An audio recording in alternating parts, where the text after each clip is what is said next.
కానీ చెప్పలేకపోతున్నానమ్మా. ఈ అవమానం భరించడానికి చచ్చిపోవాలనిపిస్తుంది తల్లి. బతకలేక చచ్చిపోవాలనుకున్నాం, ఇప్పుడు ఈ అవమానం భరించలేము. నా మీద పగబడుతుంది తల్లులారా, ఎందుకు ఇలా మొదలు ఈ బాధ భరించలేక హాస్పిటల్కి వెళ్ళలేదు. ఆ మాట అనకండి అమ్మ. మరి మీరు చెప్పండి, ఎట్లా మాట్లాడమంటారు మీరు చెప్పండి. ఇది పరిస్థితి. కొంచెం నా తరఫున మీరు మాట్లాడి, నేను నా పరిస్థితిలో మీరు ఏం మాట్లాడతారో చెప్పండి. నేనేం తప్పు చేశానో చెప్పండి.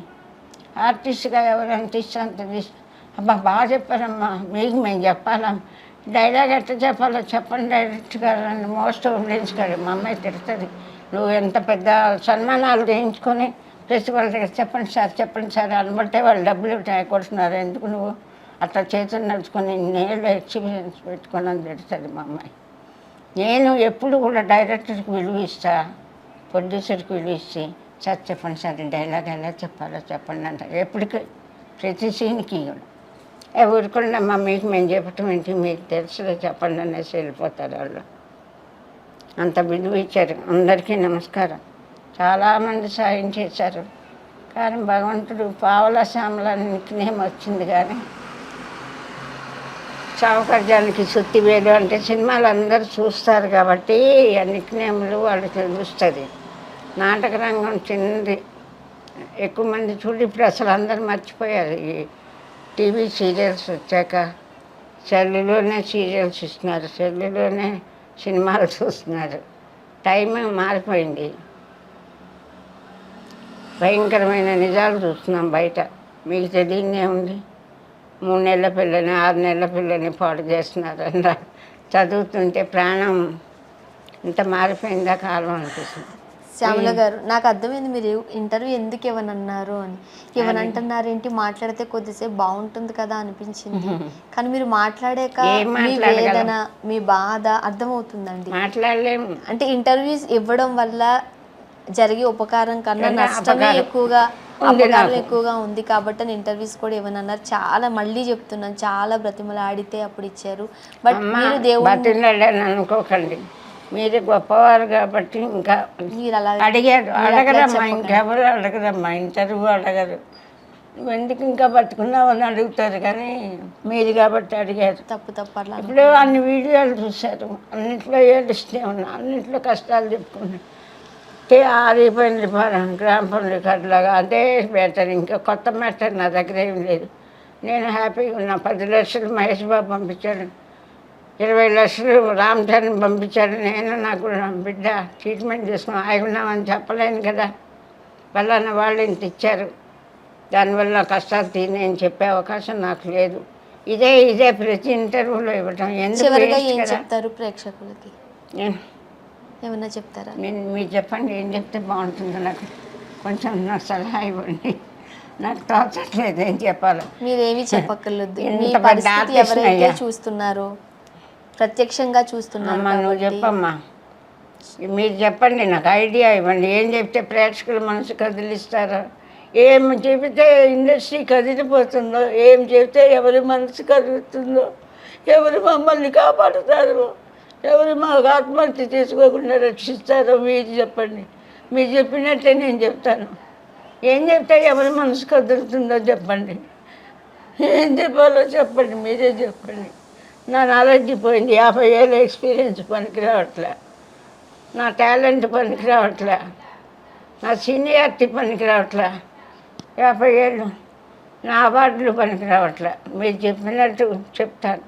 చెప్పండి, ఏం చెప్తే ఎవరి మనసు కలుగుతుంది, ఏం చెప్తే ఇది పెద్దవాళ్ళ దృష్టికి వెళ్తుంది. నా కష్టం ఏం చెప్తే నేను ఇంత నరకం అనుభవిస్తున్నాను, నీ బాధ భరించలేకపోతున్నాను, నీ జీవితం వద్దు. నా బిడ్డ రోజు ఏడుస్తుంది, నాకు వద్దమ్మా ఈ జీవితం, నేను ఈ జీవితం జీవించలేదమ్మా, నేను చచ్చిపోతాను, దేవుడా నన్ను చంపేసేది. నా బిడ్డ రోజు ఏడుస్తుంది. ఆ మాటలు విని భరించలేకపోతున్నాను. కాళ్ళు లేదు, కాళ్ళు నొప్పి, ట్రీట్మెంట్ లేక నేను భరించలేనమ్మా. ఈ బతుకు నాకు వద్దమ్మా, నేను చచ్చిపోతానమ్మా. మాటల్లో చెప్పలేని బాధ శ్యామల గారికి ఉంది కాబట్టి. సో ఏం చెప్తే ఎవరి మనసు కలుగుతుందో మీరు చెప్పండి, నాకు అదే చెప్తాను నేను. ఎవరైతే వీడియో చూస్తున్నారో ఎక్కడైతే శ్యామల గారు ఉన్నారో అక్కడ ప్లేస్కే మేము వచ్చి ఉన్నామండి. సో ఇప్పుడు ఏదైతే మీరు ఇది చూస్తున్నారో ఇదంతా రియాలిటీ. నిజంగానే అన్ని లక్షల సాయం నేను పొందుకుని ఉంటే ఇక్కడ ఉండాల్సిన పరిస్థితి కూడా కాదు అని చెప్తున్నారు. ఇండస్ట్రీలో పెద్దలు ఎవరైనా సహాయం చేస్తే ఈ కష్టం నుంచి నేను బయటపడగలుగుతాను, నా కూతురికి కార్డులు వస్తే చాలు ఏదో ఒక పని చేసుకుని బతకగలుగుతుంది అంటున్నారు. వాళ్ళ కూతురు మా అమ్మ బాగుపడితే చాలు అంటారు. మా అమ్మ లేకుండా నేను బతకను, నేను ఎందుకమ్మా జ్యూస్ తాగాను, యాపిల్ తెప్పించుకున్నాను, జ్యూస్ వేస్తే నువ్వు తాగమ్మా, నేను బతికి ఏం చేస్తాను, దయనీయమైన నువ్వు లేకపోతే నేను బతికి ప్రయోజనం ఏముందంటది. అమ్మ నీ కాళ్ళు వచ్చి నీ పని నువ్వు చేసుకుంటే ఎట్టన్నా బతుకుతావమ్మా, నా ప్రాణం పోతే ఎవరు కాపాడుతారు నేను. సో ఇద్దరు తల్లి కూతుర్లు నడవలేని పరిస్థితుల్లో ఉన్నారు. కనీసం మంచం దిగాలన్నా ఎవరో ఒకరు సాయం ఉండాల్సిన పరిస్థితి. సో కింద నంబర్ ఇవ్వడం జరుగుతుంది, డైరెక్ట్గా పావలా శ్యామల గారి నంబరే అకౌంట్ నంబర్ ఇవ్వడం జరుగుతుంది. కాబట్టి ఎవరైనా సహాయం చేయాలనుకునే దాతలు అకౌంట్కి మీ నంబర్కి డబ్బులు పంపించగలరు, మనీ పంపించగలరు అని కూడా కోరుతున్నామండి. శ్యామల గారు థ్యాంక్ యూ సో మచ్ అండి. మీకు ఓపిక లేకపోయింది అట్లా అనకండి ప్లీజ్, అలా అనకండి. నాకు ఈ స్థితిలో నన్ను ఇంటర్వ్యూ చేయడానికి వచ్చారు, మీకు ఏ లాభం లేదు, ఎంతమంది సాయం ఎందుకు. శ్యామల గారు ఖచ్చితంగా ఈ వీడియో చూసినప్పుడు ఇండస్ట్రీ నుంచి పెద్దలు కావచ్చు, లేకపోతే పెద్ద మనసు కలవారు కావచ్చు, మీకు ఖచ్చితంగా సహాయం చేస్తారని మనస్ఫూర్తిగా మనం ఆశ పెట్టుకోవాలండి, నమ్మకం పెట్టుకోవాలి. మీరు ఎట్లానూ దేవుణ్ణి నమ్ముతున్నారు, దేవుని రోజు కొలుస్తున్నారు, పూజిస్తున్నారు. ఆ దేవుడే ఎవరో ఒకరి మనసుని కరిగించి మీకున్న కష్టంలో నుంచి బయటపడతాడని మనస్ఫూర్తిగా కోరుకుంటున్నాను. మంచి జరగాలని మనస్ఫూర్తిగా కోరుకుంటున్నాను. మీరు ఆరోగ్యంగా తిరిగి కోలుకోవాలి. నెరవేర్చకపోయినా మీ కోరిక దేవుడు నెరవేర్చాలనుకో.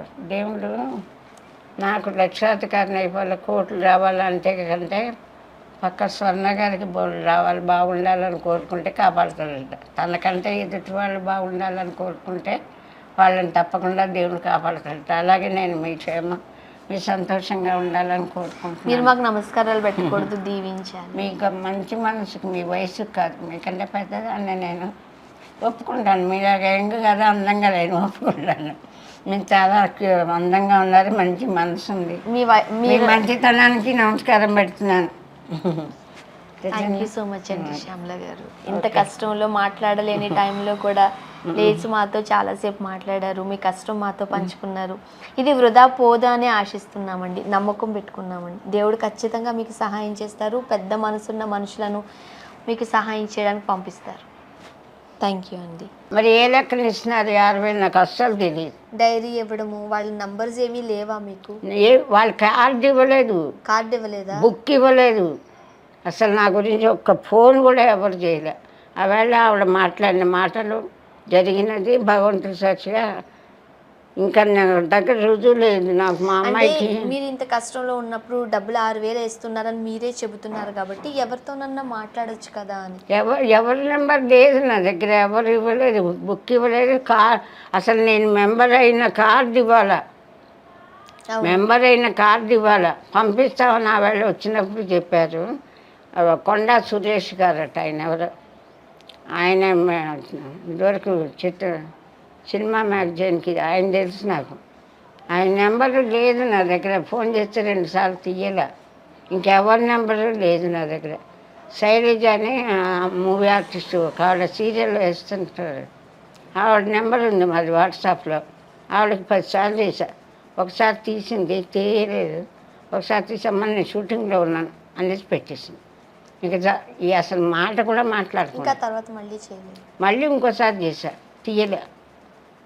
2 సార్లు షూటింగ్లో ఉన్నానని చెప్పింది.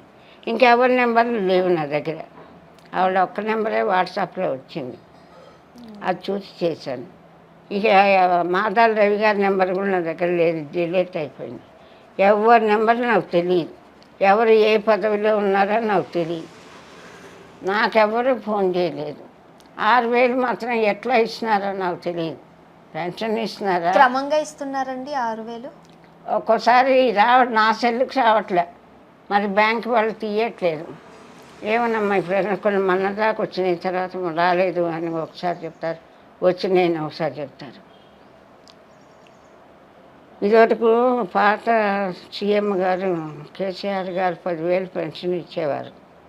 కాంతారావు గారికి నాకు పెద్ద ఆర్టిస్ట్ అండి ఇలా ఉందంటే ఆవిడకి ప్రతి నెల 10,000. గవర్నమెంట్ తరపు నుంచి కూడా మీకు ఎలాంటి సహాయం గవర్నమెంట్ అందట్లేదా? ఎంత ఎలాంటి సాయం లేదు. 10,000 మాత్రం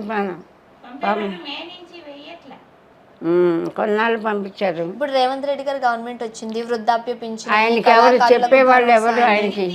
మేము అమ్మాయి కాళ్ళు లేవు నాకు కాళ్ళు లేవు, క్యాబ్ బుక్ చేసుకొని నేను ఆఫీస్కి వెళ్తే రానిస్తారా నన్ను? ముందు అప్లికేషన్ పెట్టుకోవాలి. నేను అందరినీ అదే అడుగుతున్నాను. ఇంటర్వ్యూ చేశాను.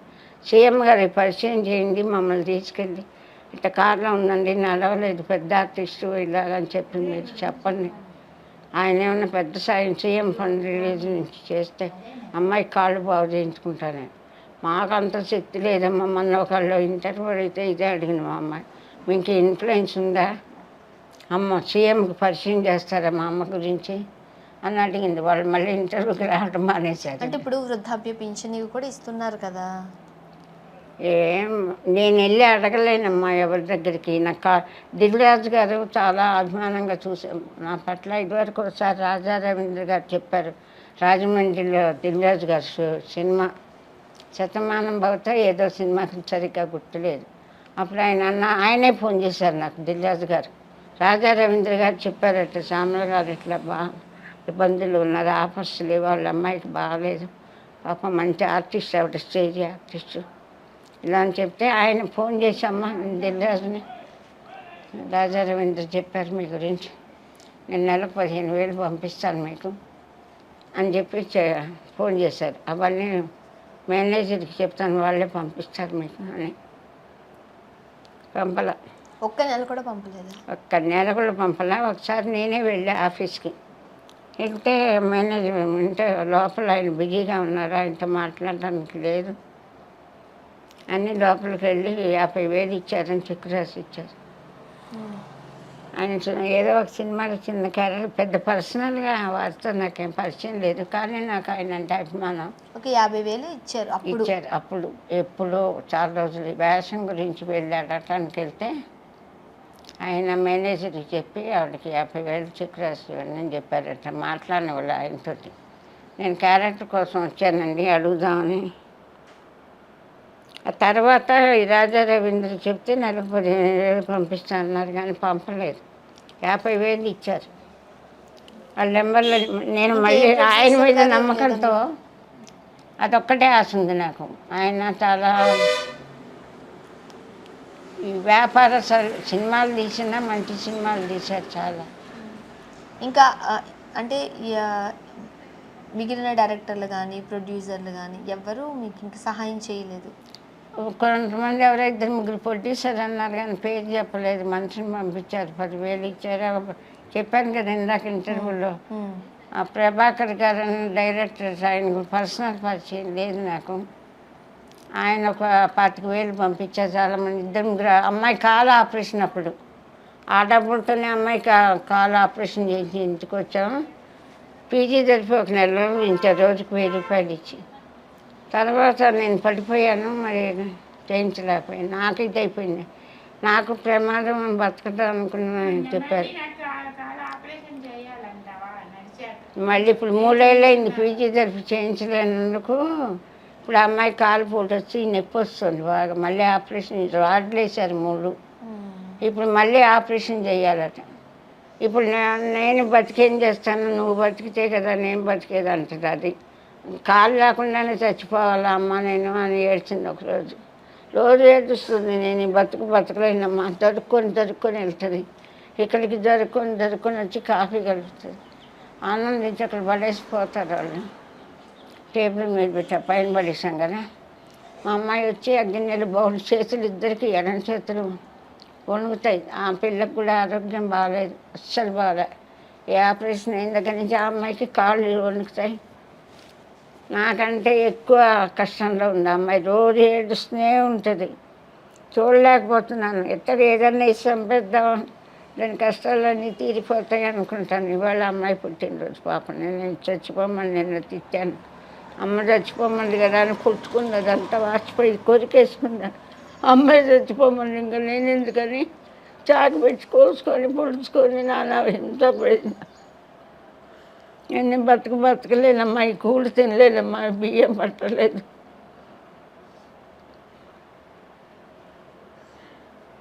నేను చెప్పలేనమ్మా, మమ్మల్ని ఎవరైనా చంపేసిపోతే బాగుండు, ఏదన్నా వచ్చి చంపితే బాగుండు. మా అంతలో నేను ఏదైనా విషం తెచ్చుకొని తాగేద్దామని ఉంది. కాళ్ళు లేవు, క్యాబ్లో కూర్చొని డ్రైవర్ని వెళ్ళి తెచ్చిపెట్టమంటే ఆడతాడు. ఈ 10,000 5,000 ఈ అవమానాలు, ఈ ఈ ప్రాపకండ సాయం చేశాం. 10,000 ఇచ్చి 1,00,000 ఇచ్చినట్టు చెప్పుకుంటారు. 50,000 ఇచ్చి మేమే పోషిస్తున్నాం అంటారు. హోంలో వాళ్ళు రానివ్వమంటారు. అమ్మో ఆవిడ వద్దు బాబాయ్, మేము తీసుకోం మా హోంలోకి, ఆవిడ డబ్బు కట్టలేదు.